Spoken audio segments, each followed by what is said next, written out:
आज हमारे स्टूडियो में जनाब इब्राहिम अश्क साहब तशरीफ फरमा है। इब्राहिम अश्क वो शख्स हैं जिन्होंने सिनेमा और साहित्य के बीच एक पुल का काम किया है। न केवल सिनेमा और साहित्य के बीच बल्कि हिंदी और उर्दू अदब के बीच एक सेतु के रूप में पिछले लगभग 3.5-4 दशक से ये नाम झिलमिला रहा है। और फिल्म और साहित्य के रिश्तों को रेखांकित करते हुए जब हम इब्राहिम अश्क पे बात करते हैं तो एक उजली परंपरा हमारे सामने आती है। कवि प्रदीप से शुरू होकर शैलेंद्र, इंदिवर, नरेंद्र शर्मा, साहिर, मजरूह, निदा फाजली और इन सब से होते हुए शकील बदायूनी से होते हुए पूरा सफ़र अगर आप देखें तो ये साहित्यिक और फिल्मी सफ़र जिस तरह से इब्राहिम अश्क साहब ने अपने स्तर पे तय किया है, तो मुझे लगता है कि उनको सुनना, उनसे बात करना, उनकी रचना प्रक्रिया से रूबरू होना अपने आप में एक अनुभव की चीज़ है। मैं शुरू यहीं से करता हूं कि जब अश्क साहब आप संभवतः 80 या 81 के आसपास बम्बई आए। हाँ, 1981 और उस समय गजल जिस तरह से आप दीवाना होकर लिख रहे थे और लगातार छप रहे थे, सारे रिसालों में एक धूम थी और गजल अपना रूप बदल रही थी उस समय जी। और फिर आपने फिल्मों में आके साहित्य की रूह के साथ बिना कोई समझौता किए सिनेमा में भी अपनी उपस्थिति दर्ज कराई और सिनेमा को भी गीतों का एक स्तर दिया। जी जी। आज एक ऐसे समय में जबकि शोर से लगता है हम कहीं गुजर रहे हैं, आप शब्द की आत्मा के साथ न्याय करते हैं। जी जी। ये कैसे संभव हुआ? क्योंकि हम जब आपके बारे में सोचते हैं, पढ़ते हैं, आपकी गजलों से, गीतों से, नज़मों से गुजरते हैं तो हमको लगता यह है कि एक ऐसा आदमी जिसके भीतर एक सामंजस्य का, संतुलन का एक गुण है। जी जी। जो जनता को, आवाम को भी जानता है और साहित्य के खास वर्ग को भी जानता है। जी। खास और आम के बीच एक जैसे कम्युनिकेशन का एक रास्ता अख्तियार करते हुए अपने समय को और समाज को चेहरा देता है, फिल्म को चेहरा देता है, गुफ्तगू के अंदाज में शायरी करता है और न केवल शायरी करता है बल्कि अपने समय से मुठभेड़ भी करता है। जी। तो इतने सारे संदर्भों को आप कैसे साध पाए, जरा सा इनायत करिए बताने की।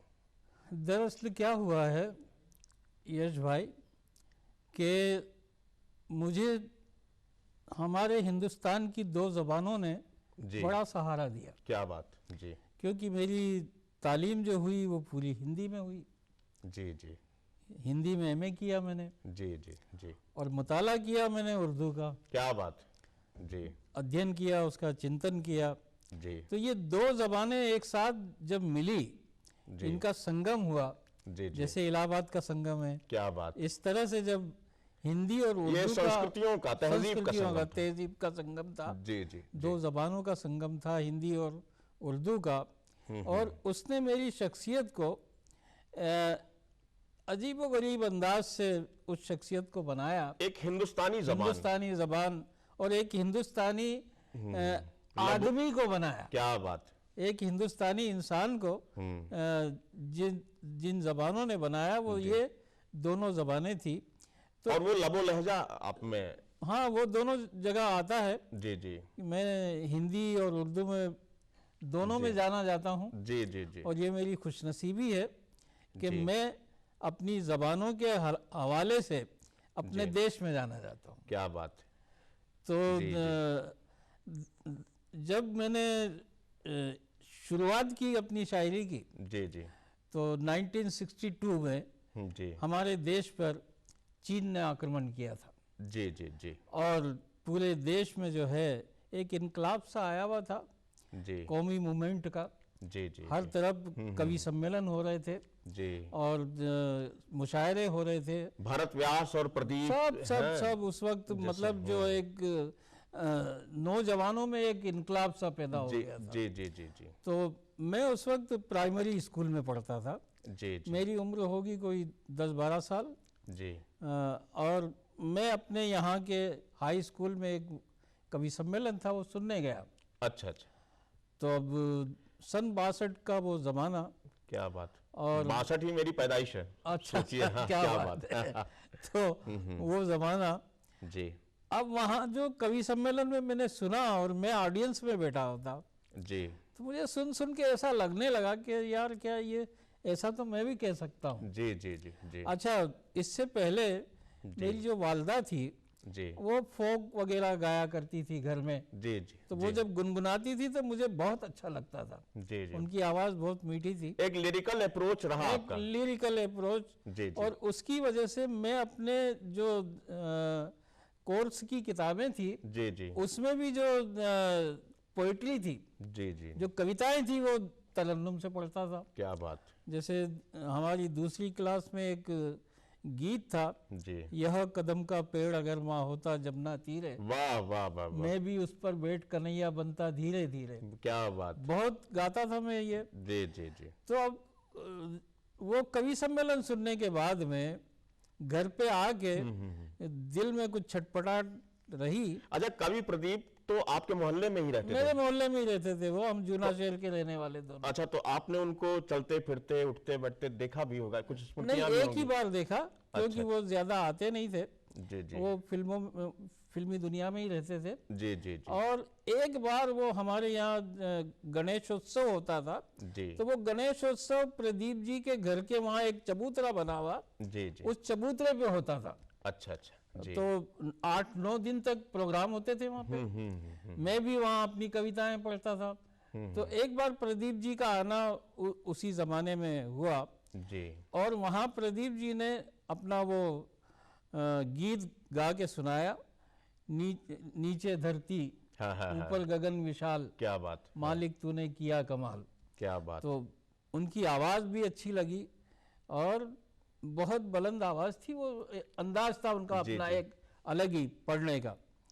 तो कहीं ना कहीं वो प्रदीप जी भी रहे। एक बार हमने नीरज जी से बातचीत के क्रम में, जी, उन्होंने बड़े प्यार से आपको याद किया था। आपका वो गाना हिट हुआ था, अच्छा, कहो ना प्यार है, जी जी और गली गली में गाया जा रहा था। जी जी जी तो बोले देखो, गीत जो है, गीत की सार्थकता ये है जी जी, कि वो कंठ में जिए और जागे, लोगों की क्या जबान बात पे है, चढ़े, क्या बात है ना। हाँ, और स्वयं नीरज जी गीत ऋषि थे, और उन्होंने भी भाषा के स्तर पे जो काम किया, जी जी जी, जिसको आप जैसे रचनाकारों ने आगे बढ़ाया और खुल के बढ़ाया, बिल्कुल तबीयत बिल्कुल, से। वही हिंदुस्तानी जबान हाँ हाँ, नीरज जी ने भी इस्तेमाल और की। फिर वो कोई मिल गया है, या वो वेलकम है, जी जी जी, और ये सारी फिल्में आई धीरे धीरे करके। जी हाँ जी हाँ जी हाँ, और किसी अदब से गए आदमी के लिए फिल्म में लिखना एक चुनौती का काम भी होता है। डेफिनेटली बहुत चुनौती का काम होता है। फिर धुन पे लिखना धुन पे लिखना और भी चुनौतीपूर्ण काम जी हो जी, जाता है। तो ये कैसे संभव हो पाता है? क्या धुन सुन के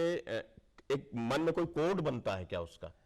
नहीं, वो धुन जो है, जो शख्स जी थोड़ा बहुत भी म्यूजिक जानता है, जी जी जी और मुझे इसके लिए भी इंदौर आकाशवाणी के जो आर्टिस्ट थे, जी जी उनके साथ उठने बैठने का सौभाग्य मिला। जी जी जैसे उस्ताद अमीर खां के भाई बशीर खां, जी जी जी सुलेमान खां तबले वाले, मोइनुद्दीन खां सारंगी वाले, जी जी और मैं उस जमाने में इंदौर समाचार में एडिटोरियल में काम करता था, जी जी और मेरा आना जाना आकाशवाणी इंदौर पे था। जी जी तो इन सारे म्यूजिशियनों के साथ मतलब दोस्ती थी, जी और मैं वहाँ का कैजुअल आर्टिस्ट एसोसिएशन का प्रेसिडेंट भी उन लोगों ने मुझे चुना था। अच्छा अच्छा, जी जी जी तो उनके साथ उठने बैठने से जी। मुझे म्यूजिक समझ में आया थोड़ा। अच्छा, ये बताइए, एक कवि के रूप में, एक शायर के रूप में, आपके पसंदीदा शायर, पसंदीदा कवि कौन से हैं जिनको आप एक आदर्श के रूप में रखते हैं? आदर्श के रूप में तो अब जैसे तुलसी हैं, क्या बात, तुलसीदास हैं, कबीर हैं, वाह वाह वाह, फिर मीरा हैं, जी जी जी, सूरदास को मैं बहुत पसंद करता हूँ। क्या बात, और हिंदी में एक अलग ही डिक्शन जिस कवि का है, और जो कृष्ण का बहुत बड़ा भक्त है, वो है रसखान। क्या बात, रसखान की जो जबान है, जी जी और जो मतलब उसकी कहना चाहिए समर्पण है, जी कृष्ण के लिए। जी जी या लकुटी या रुकामर या पर क्या बात, राज तिहु पुर को वाह तजीदारो, वाह वाह वाह, आठों सिद्धि जी जी नवो निधि वाह को वाह सुख, वाह नंद की गाय चराए बिसारो। वाह तो वाह अब वाह, ये जो रसखान का एक जी, अलग जी, अंदाज है, जी जी ये रसखान के जो पद थे, क्या बात। मैं अपनी बाल सभाओं में इनमें भी पढ़ा करता था। मुझे वो याद आ गया, जी। जाने मुझको क्या सूझा है हाँ शब्दों की अंगनाई में, जी जी जी, ढूंढ रहा हूँ मीर की गजलें तुलसी की चौपाई में। बिल्कुल बिल्कुल। तो तुलसी बहुत हमारे कहना चाहिए कि महान जी जी महान पोएट हैं। जी तुलसी, एक अकेले तुलसीदास को पढ़ लें आप जी ध्यान से, जी जी तो आप मतलब सारी कविता पढ़ सकते हैं। जी जी तो इतना बड़ा शायर है वो। हाँ, और फिर धीरे धीरे बढ़ते बढ़ते जैसे कविता अपना रूप बदलती गई, फिर हिंदी में गजलें आई, हिंदी में आई। और दुष्यंत उसके सबसे बड़े पुरोधा के रूप में सामने आए। हाँ हाँ हाँ, लेकिन ऐसा नहीं लगता आपको कि अभी हिंदी को अपने मीर और गालिब पैदा करने हैं? बिल्कुल बिल्कुल। क्योंकि देखिए, आपने एक जो नाम लिया है, मैं अक्सर कहा करता हूँ जी कि दुष्यंत ने हिंदी गजल को सबसे ज्यादा नुकसान पहुंचाया। जी जी जी किस तरह से पहुंचाया? जी जी उससे मुतासिर हो गए सारे बाद की पीढ़ी के लोग। एक पूरी की पूरी पीढ़ी उस तरफ चल पड़ी। पीढ़ी वो दुष्यंत को फॉलो करने लग गई। जी जी जी दुष्यंत को फॉलो नहीं करना चाहिए था हिंदी गजल लिखने वालों को। और जो इससे बचे, जी जी जैसे सूर्य भानु गुप्त हैं, उनका रास्ता एकदम डिफरेंट एकदम डिफरेंट है। हाँ, हाँ, क्योंकि वो दुष्यंत से बच गए। जो दुष्यंत से बचा, हाँ। उसकी गजल बहुत अच्छी होने लगी। हमको ये लगता है कि एक बड़ा जो राइटर होता है, जी जी जी, वो जितना बनाता है उतना ही तबाह भी करता है। अगर आप नहीं, बड़ा नहीं। दुष्यंत का क्या हुआ जी जी कि दुष्यंत रोज नामचा लिखते हैं। जी जी जी आप दुष्यंत की पोएट्री जो देखें तो वो एक पुलिस का रोज नामचा है। वही सियासी अखबार, जी जी मतलब जिसको हम कह सकते हैं, जी वो जी दुष्यंत के यहाँ मिलता है आपको। जी जी जी जी पोएट्री जो है, लेकिन समय से जुड़ के लिखना भी तो एक जरूरत नहीं, है ना? समय से जुड़ के लिखिए आप, लेकिन उसके कहने का एकदम सपाट लहजा नहीं होता है। एक अच्छी एक गहन मतलब चिंतन होता है। जी जी एक मानी आफरीनी होती है, अर्थपूर्णता होती है। जी, वो अर्थपूर्णता दुष्यंत के यहाँ नहीं तो मिलती। फिर नवगीत को आप कहाँ रखेंगे? नहीं, नवगीत में तो बहुत अर्थ है। अच्छा, बहुत अर्थ है नवगीत में। क्योंकि नवगीत में भी इन दिनों हमको लगता है कि भाषा को जब आप काठ का जूता पहनाने लगते हैं, हाँ, तो भाषा वहीं अपना स्वरूप गड़बड़ाने लगती है ना? नहीं नहीं, हाँ हाँ होता क्या है कि जी। वो एक एक्सपेरिमेंट है। जी भाषा को काठ का जूता पहनाना, जी, जी, यानी आप उसको मानी आफरीनी दे रहे हैं, हाँ हाँ मीनिंगफुल बना रहे हैं। और जैसे संस्कृत निष्ठ हिंदी है जी, या फारसी निष्ठ उर्दू है, हमको लगता है दोनों ही नहीं चलेगी। दोनों नहीं चलेगी, बिल्कुल नहीं चलेगी। हिंदुस्तानी जबान चलेगी, हिंदुस्तानी जबान चलेगी। और तो हिंदुस्तानी जबान के सिलसिले से आपके दिमाग में तुरंत क्या कौंधता है? जैसे कुछ एक शेर आता हूं, जैसे ये कि हादसे कुछ दिल पे ऐसे हो गए, हम समंदर से भी गहरे हो गए। क्या बात, वाह वाह वाह। गहराई भी है, हाँ हाँ हाँ, मानी भी है, जी जी जी और सादगी भी है, जी जी, और सबको याद भी हो सकता है। क्या बात है। एक और शेर देखिए कि सुबह के परिंदे की, देखो कितना सीधा हमने कहा है। सुबह के परिंदे की एक कुरान में भी हूँ। क्या बात, वाह। सुबह के परिंदे की एक कुरान में भी हूँ, शाम के परिंदे की एक थकान में भी हूँ। वाह वाह वाह वाह वाह वाह वाह वाह। और पूरी इंसानी तहजीब, इंसानी जिंदगी देखिए, आदम से लेके अब तक की और आने वाले वक्त की, मैंने दो मिसरों में कहने की कोशिश की है कि इस तरफ भी सदियां हैं, उस तरफ भी सदियां हैं। क्या बात, इस तरफ भी सदियां हैं, इंसानी जिंदगी देखिए, उस तरफ भी सदियां हैं। आते जाते लम्हों के दरमियान मैं भी हूँ। वाह वाह वाह, क्या बात, वाह वाह।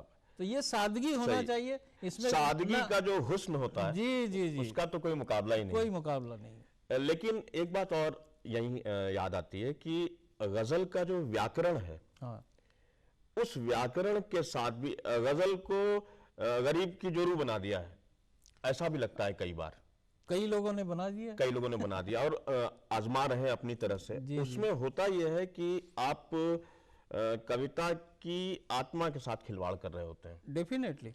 और गीत वाला मामला भी यह है कि नवगीत जब कहते हैं लोग, तो उनको लगता है गीत से अलग कोई चीज ला के दे रहे हैं। जी जी जी। और नवगीत को जो सही गीत नहीं लिख पाते हैं, वो नवगीत के हेड में गीत को खपाने की कोशिश करते हैं। हाँ, तो वो गलत करते हैं। तो ये साहित्य का जो ये चल रहा है जी। दो तीन चेहरे दिख रहे हैं। हाँ हाँ। ऐसे में जब आप सिनेमा में बैठ के काम कर रहे होते हैं, धुन पे लिख रहे होते हैं, संगीत पे लिख रहे होते हैं, तो क्या कुछ आपको लगता है कि कहाँ पे आप थोड़ा सा कहीं ना कहीं अपने रचनाकार के साथ जाति भी करते होंगे? सिनेमा का मीडिया एक अलग मीडिया है। जी जी जी। साहित्य एक अलग मीडिया है। जी जी। जैसे मैं कहता हूँ कि जब आप कोई काम करें जी, तो जिस मीडिया के लिए आप काम कर रहे हैं, पहली वफादारी उस मीडिया से कीजिए। जी जी। जैसे आज आप अखबार में कुछ लिखते हैं, जी जी, तो अखबार में जो लेखन है जी जी, वो डिफरेंट होता है। फिर आप थोड़ा आगे बढ़िए, आप रेडियो के लिए टॉक लिखिए, जी जी जी, तो रेडियो की टॉक जो है वो अखबार के लेखन से डिफरेंट हो गई जी जी, है। फिर आप रेडियो से अलग हटके दूरदर्शन पे आइए, जी जी जी, तो दूरदर्शन का लेखन एक दृश्य माध्यम है। दृश्य माध्यम है और वो रेडियो टॉक से और अखबार से अलग है। जी जी जी, है ना? जी जी जी, तो अब ये तीन मीडिया है लेखन के मीडिया, अखबार, रेडियो जी जी, और दूरदर्शन। अब इन तीनों मीडियम में आपको समझ के काम करना पड़ेगा। जी जी, है? आप दूरदर्शन में रेडियो टॉक नहीं लिख सकते। मेरी कमलेश्वर जी से बात हो रही थी कि ज्यादातर जो साहित्य से जुड़े हैं, समर्पित लोग हैं, हाँ, वो सिनेमा के नाम पे नाक भौं सिकोड़ते हैं कई बार। तो कमलेश्वर ये कहते थे कि ये जो गंभीर साहित्यकारों की कुंठा ही मानी जाएगी, क्योंकि आप जब सिनेमा में जाते हैं तो आपके पास दोहरी जिम्मेदारी होती है उस समय। एक तो जो आपके साहित्यिक मूल्य हैं वो स्खलित ना हो, दूसरा ये कि सिनेमा के फ्रेम में भी वो आ जाए। जी जी। तो ये कई बार ऐसा होता है कि आपको तलवार की धार पे चलना होता है और एक चुनौती होती है। जी जी। अब आप चुनौती किस सीमा तक, जैसे आपसे बात हो रही थी कि सिनेमा में जाने के बाद बड़े बड़े रचनाकारों का साहित्यिक लेखन स्थगित सा हो गया, रुक सा गया। जी जी। लेकिन सिनेमा में उन्होंने अपनी सीमा में जो दिया वो साहित्य के कारण ही वो दे पाए। जो उनके गीत अमर हुए, बिल्कुल, चाहे मजरूह हो, मजरूह की जैसे 108 गजलें तो एक जहन में दस्तक देती हैं, लेकिन उसके बाद वो जब सिनेमा में आए, भले उन्होंने उसके बाद गजलें नहीं कहीं, जी जी, लेकिन सिनेमा में उनके जो गीत हैं, अभिमान के गीत हैं जैसे, हाँ हाँ, तो उन गीतों में अभिमान के हैं और बहुत सारी फिल्मों के रात कली मेरे ख्वाब में आई और गले का हार हुई, इस तरह का, और संवाद करते हुए। बिल्कुल। आपने जो गीत लिखे उसमें भी सबसे बड़ी खूबी उन गीतों की है कि आप अपने गीतों में संवाद करते हैं। बिल्कुल। कहो ना प्यार है, जी, जी, ये जैसे डायलॉग है। जी हाँ, डायलॉग। और इससे पहली जो फिल्म आपकी हिट हुई थी उसके बारे में, बाहर आने तक, उसका वो क्या गीत था, मोहब्बत इनायत करम देखते हैं, हाँ हाँ, कहाँ हम तुम्हारे सितम देखते हैं। देखिए इसमें शब्द के साथ न्याय किया गया। जी जी जी। इसमें आगे क्या शेर है? हाँ, नजरिए हमारी न लग जाए तुमको, यही सोचकर तुमको कम देखते। क्या बात, और कितनी महीन बात है। तो उसका जवाब दिया जाता है कि अगर देखना है तो जी भर के देखो। क्या बात है, कभी फिर न कहना कि कम देखते। क्या बात, तो ये डायलॉग है। हाँ हाँ। दरअसल क्या है, फिल्म का जो अच्छी शायरी जो होती है गुफ्तगू करती है, गुफ्तगू करती है। जी जी। और फिल्म का जो गीत होता है, जी जी, वो इसलिए होता है कि जो बात हम डायलॉग में नहीं कह पाते हैं वो गीतों में कह लेते हैं। वो गीतों में कह के हम आगे बढ़ जाते हैं और उससे कहानी आगे बढ़ती है। गीतों ने यही तो किया है, यही सिनेमा में गीतों ने कहानी को आगे बढ़ाया है, और गागर में सागर भर दिया है। जी कई जी। बार कोई मिल गया में भी आपका वो गीत बड़ा चर्चित हुआ था। और सबसे अच्छी बात यह है कि आपने सिनेमा में रहते हुए और सिनेमा में तमाम हिट गीत देते हुए भी साहित्य से आपने किनारा नहीं किया। बिल्कुल नहीं किया। आप कवि सम्मेलनों में, मुशायरों में भी जाते रहे जी। और हस्तक्षेप करते रहे। आज काव्य मंचों की जो स्थिति है, आप देखें कि मंच भी चुटकुलेबाजों के हवाले हो गए हैं, हाँ, सही कह रहे हैं आप। गलेबाजों के हवाले हो गए हैं, नौटंकी करने वालों के हवाले हो गए हैं। ऐसी स्थिति में एक अच्छी कविता के साथ मंच पे मौजूद रहना जी कैसा महसूस करते हैं उस समय? कभी कभी हम जैसे मंचों पे जाते हैं तो हम कभी कभी ग्लानि में भर जाते हैं, बल्कि हमने लौट के एक कविता भी लिखी थी कि जिनका मुंह न देखना भाए, जी जी उनके साथ पालथी जोड़ो, हाँ, अच्छा है उनसे मुंह मोड़ो। सही बात। लेकिन ये पलायन हो गया। नहीं तो उनसे फेस करना चाहिए, हम फेस लोगों करना को चाहिए, जी जी। उनसे मुकाबला करना चाहिए। मोड़ने की बात नहीं होनी चाहिए। और क्या है कि जब जी मंच पे भी कई बार ये होता है, अब कल के ही जैसे मैंने मुशायरा पढ़ा इलाहाबाद का, तो मेरी सदारत में था और मेरा नाम सबसे आखिर में ही, सदर को तो आखिर में ही जी जी। पढ़ना होता है, लेकिन जब हमने पढ़ा तो पौना घंटे तक पढ़ा क्या बात, और खूब दबा के शायरी पढ़ी और सब देखते रह गए। क्या बात। तो क्या है कि अच्छी शायरी लोग सुनते हैं। अच्छा, जो मंच तबाह किया है जिन लोगों ने, जी जी उन्होंने तो किया है, जी जी। लेकिन हम लोगों का कहना चाहिए, फर्ज ये है कि हम उस मंच को उन्हीं लोगों में बैठकर हाँ, एक मेयार दे दें, एक मेयार दे दें, तो सब फिर चौकन्ना हो जाते हैं। हाँ, तो गड़बड़ी मतलब ये है, हम परोसने वालों की गड़बड़ी है कि हम परोसते क्या है। जी जी जी। लेकिन एक बात और बताइए कि हमको ये लगता है कई बार कि आपका जो जबरदस्त सफल फिल्मी गीतकार है वो आपके संजीदा शायर के ऊपर चढ़ तो नहीं बैठा नहीं नहीं है? नहीं नहीं। और जब भी या देखिए, ओवर शेडो तो नहीं करता? नहीं नहीं, जब भी अच्छा गीत कोई आता है जी जी, तो उसको अवार्ड मिलता है, फिल्म फेयर अवार्ड मिलते हैं। जी जी जी जी जी जी। और मतलब उसका चर्चा होता है, उसे 2 साल का बच्चा और 80 साल का बुढ़ा भी गाता है। मेरा कहो ना प्यार है का गाना, टाइटल सॉन्ग, हमको 2 लगता है साल का कि बच्चा भी गा रहा था, 80 साल का बुढ़ा भी गा रहा था। शायद ऋतिक रोशन की पहली फिल्म थी। ऋतिक रोशन की पहली फिल्म। और आपने तो ऋतिक के लिए इतने सारे गीत लिखे, रचे।